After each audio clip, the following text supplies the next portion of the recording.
Souvent, les gens posent la question de savoir pourquoi il y a tant d'églises avec des croyances tant différentes, alors qu'il n'y a qu'une seule Bible.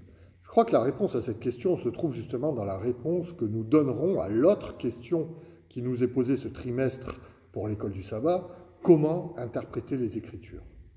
Selon la manière dont nous choisissons de comprendre l'inspiration et donc l'interprétation de la Bible, vont découler des croyances qui seront parfois aux antipodes les unes des autres.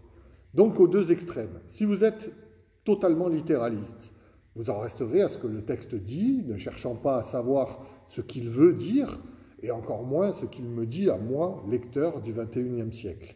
À l'autre bout, si vous êtes totalement relativiste, alors vous lirez la Bible comme un texte des hommes écrivant sur Dieu, y enlevant toute la part et la présence divine.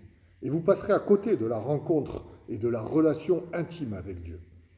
Il me semble qu'à l'origine, notre Église adventiste du 7e jour se trouve, dans sa conception, à l'équilibre d'une juste compréhension de l'inspiration et de l'interprétation. Pour nos pionniers, ce ne sont pas les mots de la Bible qui sont inspirés, mais ce sont les hommes. L'homme lui-même qui, sous l'influence du Saint-Esprit, est imprégné de pensées divines, mais ses paroles reçoivent la marque de l'esprit humain. La Bible a donc été donnée dans un langage humain, or tout ce qui est humain est imparfait. Vous avez reconnu là les paroles d'Ellen White. Je crois donc qu'en tant qu'adventiste, si je veux révéler, interpréter le texte biblique, je ne peux pas faire l'économie d'une étude sérieuse, incluant une compréhension de qui est l'auteur de tel ou tel passage, de pour qui il écrit au départ, de que veulent dire à son époque les mots, les expressions qu'il emploie. Quel choix de traduction a été fait? Est-ce vraiment le plus pertinent, le plus en phase avec l'ensemble biblique, etc., etc.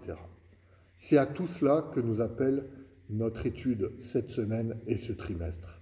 N'oublions pas de mener ces études en demandant l'aide du Saint-Esprit, car sans lui, tout cela ne sera pas possible. Bonne étude à tous.